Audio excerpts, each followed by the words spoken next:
আসসালামু আলাইকুম ভিউয়ার্স, আশা করি সবাই ভালো আছেন। আজকে আমি আর্চার C6 AC 1200 মডেলের যে রাউটার আছে, ওয়াইফাই রাউটার, সেটা নিয়ে আজ আমি রিভিউ দিব এবং ইনস্টলেশন প্রসেসটা আমি আপনাদের সঙ্গে শেয়ার করব। আশা করি সাথেই থাকবেন। এটা হচ্ছে আর্চার C6 TP-Link'ের একটা রাউটার, ম্যাশ ওয়াইফাই রাউটার। রাউটারটা অন্যান্য রাউটারের থেকে যথেষ্ট ভালো। এই জন্য ভালো হওয়ার কারণ হচ্ছে এর পোর্টগুলো হচ্ছে গিগাবাইট পোর্ট। অন্য যেগুলো আছে আর্চার C16 বা আর্চার C5 অন্যান্য রাউটারগুলোতে গিগাবাইট পোর্ট, এই যে পোর্টগুলো গিগাবাইট পোর্ট নয়, সেগুলো হচ্ছে জাস্ট ল্যান পোর্ট, এগুলোতে হচ্ছে, আর এটা হচ্ছে গিগাবাইট পোর্ট। এবং এই রাউটারটার কভারেজ এরিয়া অনেক বেশি। এটা হচ্ছে ম্যাশ করা যায় এই রাউটারটা দিয়ে। এর কভারেজটা উপরেই দিয়ে আছে, দেখেন আপনারা, একটা উপরের ফ্ল্যাট এবং নিচের ফ্ল্যাট গ্যারেজ এবং বেশ জায়গা জুড়ে এটাকে কভার করবে। তো আমি খুলে দেখাচ্ছি।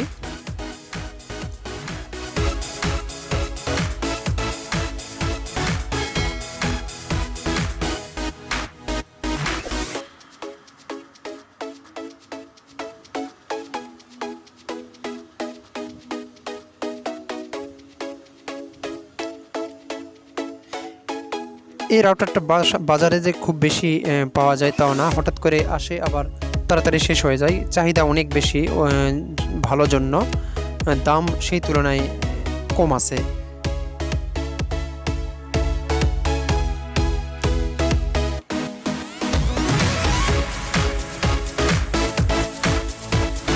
Dual band router.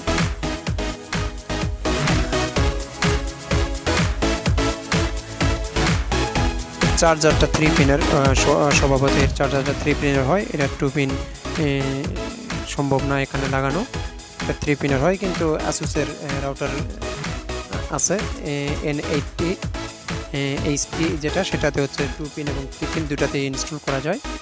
তো এটাতে 3 পিনের রাউটার। এটা হচ্ছে দেখেন উপরের যে এই যে লোগোটা অনেক সুন্দর এবং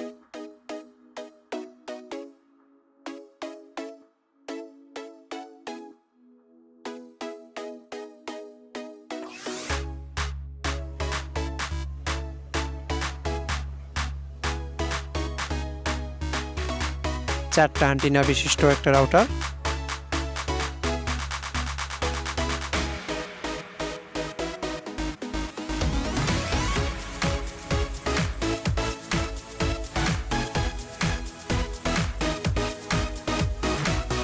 এখানে চারটা আপনার আউটপুট কানেকশন হিসাবে ব্যবহার করতে পারবেন, তিনটা, আর একটা হচ্ছে ইনপুট হিসাবে ব্যবহার করতে পারবেন। পাওয়ার এটা অন করবেন, করা যায়। আর এখানে রিসেট আছে মাঝখানের যেটা, সেটা হচ্ছে রিসেট। এটা রিসেট বাটন, এটা একটু গভীরে আছে। যদি রিসেট করতে চাই সেই ক্ষেত্রে এটাতে কোনো পিন জাতীয় কোনো কিছু দিয়ে আপনার 10 থেকে 15 সেকেন্ড ধরে রাখতে হয়। এটা হচ্ছে পাওয়ার বাটন।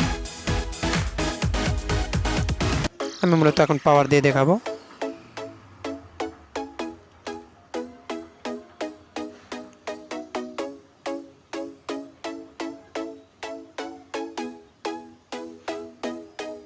এই একই রাউটারের বিভিন্ন সময় বিভিন্ন দাম উঠানামা করে। এই রাউটারটাই ব্যতিক্রম অন্যান্য রাউটারের তুলনায়। কখনো 4200, 4500, আবার কখনো 3500, 3300, যখন যেমন চাহিদা যদি বেশি হয় আর যদি সাপ্লাই কম হয় সেই ক্ষেত্রে দামটা হঠাৎ করে বেড়ে যায়। আর এই রাউটারটা খুব সুন্দর এবং অন্যান্য রাউটারের থেকে খুবই ভালো।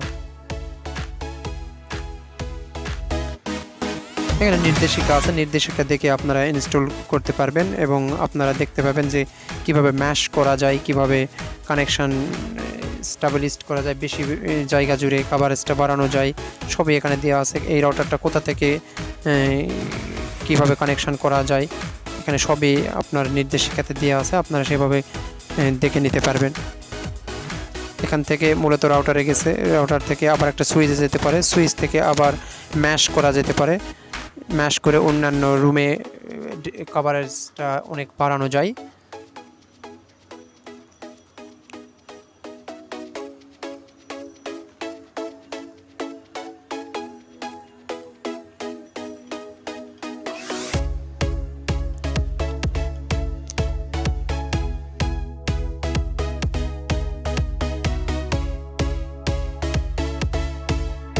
কনফিগার করার সময় অবশ্যই ল্যান পোর্ট অর্থাৎ গিগাবাইট যে পোর্ট আছে এই রাউটারের ক্ষেত্রে কথা বলছি, এই রাউটারের যে গিগাবাইট পোর্টগুলো আছে সেই পোর্টগুলোতে আপনারা ল্যান কেবলটা লাগাই নেবেন।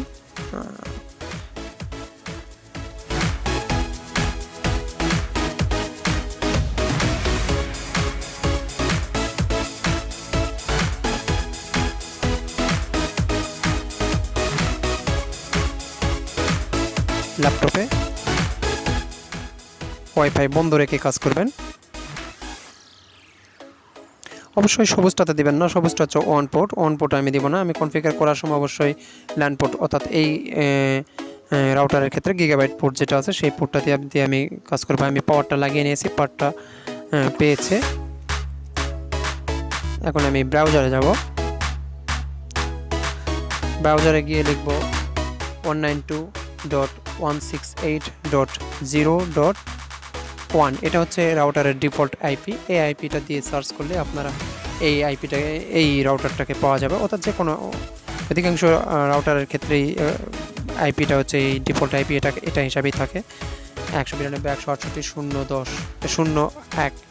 তো প্রথমে আমি এই রাউটারটার একটা পাসওয়ার্ড দিয়ে নিব, অ্যাডমিন পাসওয়ার্ড দিয়ে নিব, যেটা আমি যদি পরবর্তীতে কখনো এটাতে লগ ইন করতে চাই, লগ ইন করে কোনো কনফিগারেশন চেঞ্জ করতে চাই, সেই ক্ষেত্রে আমি যেন চেঞ্জ করতে পারি এই জন্য আমি একটা পাসওয়ার্ড দিয়ে নিচ্ছি। ছোটোখাটো একটা পাসওয়ার্ড দিয়ে নিলাম। আমি আবার লগ ইন করে ঢুকবো। যেই পাসওয়ার্ডটা আমি এখন দিলাম পুনরায় সেই পাসওয়ার্ডটা দিয়ে আমি লগ ইন করবো।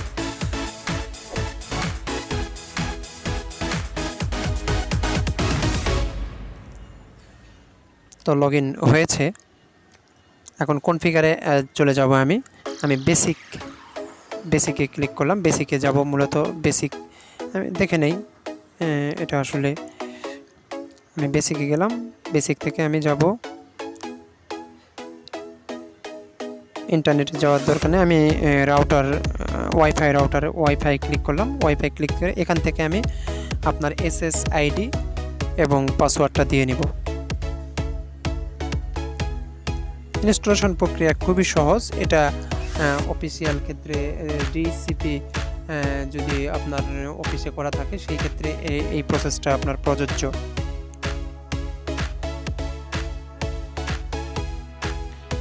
ইউজার আইডি পাসওয়ার্ড দিয়ে নিলাম।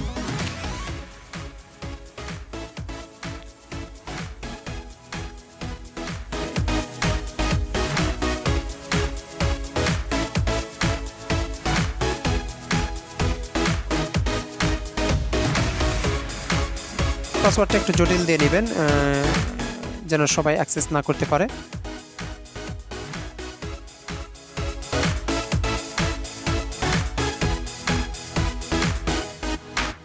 একই ইউজার আইডি পাসওয়ার্ড আমরা এই দুই জায়গাতেই দিয়ে দিব।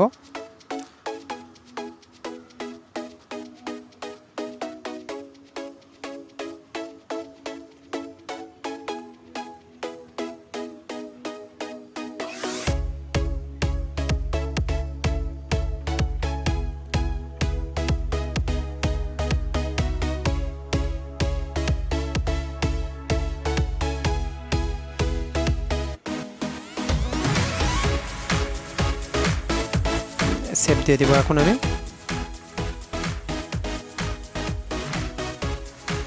তো একটা প্রক্রিয়া সম্পন্ন হলো। এর পরবর্তীতে আমি যদি কর্পোরেট কোনো অফিসে এটা কাজ করি সেই ক্ষেত্রে আমার অবশ্যই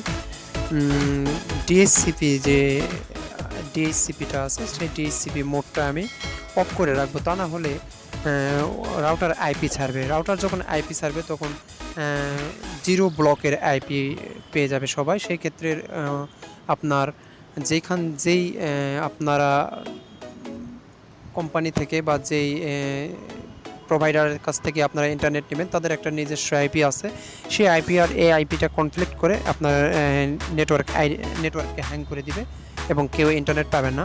সেই ক্ষেত্রে এই জন্য আমরা ডিএসসিপিটা অফ করে রাখবো যেন রাউটারের নিজস্ব কোনো আইপি না ছাড়ে। রাউটার যেন আপনার প্রোভাইডারের আইপি অর্থাৎ গেটওয়ে থেকে যেটা আপনাকে দেওয়া হবে সেই আইপিটাই যেন ছাড়ে। এই জন্য এখানে রাউটারের ডিএসসিপিটা অফ করে রাখলাম। আমি এখন অ্যাক্সেস পয়েন্ট হিসাবে এটা কাজ করব।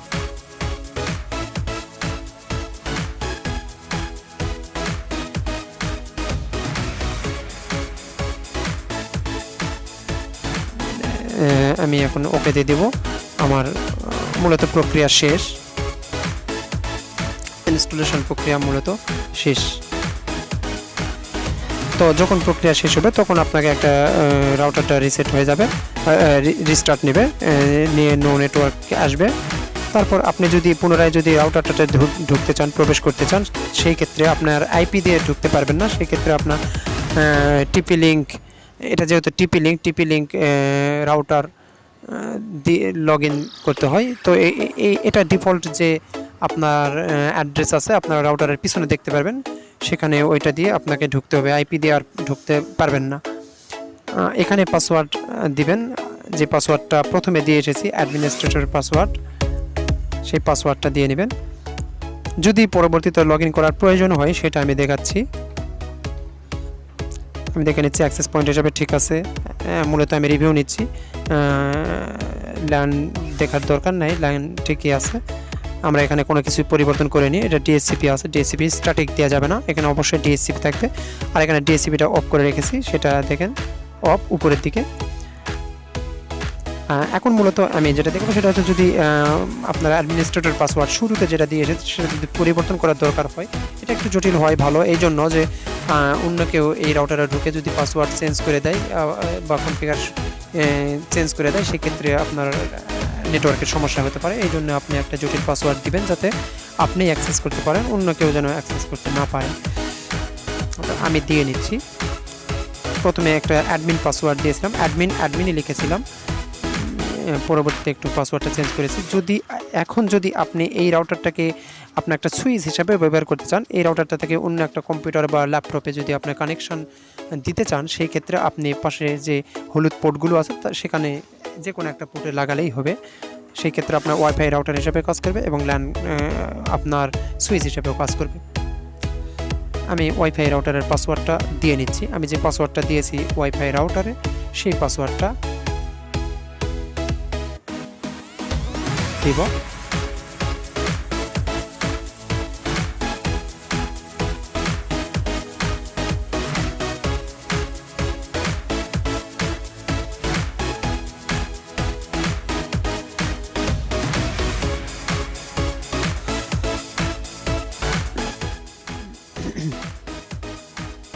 তো কানেকশন হয়েছে, কানেক্টেড।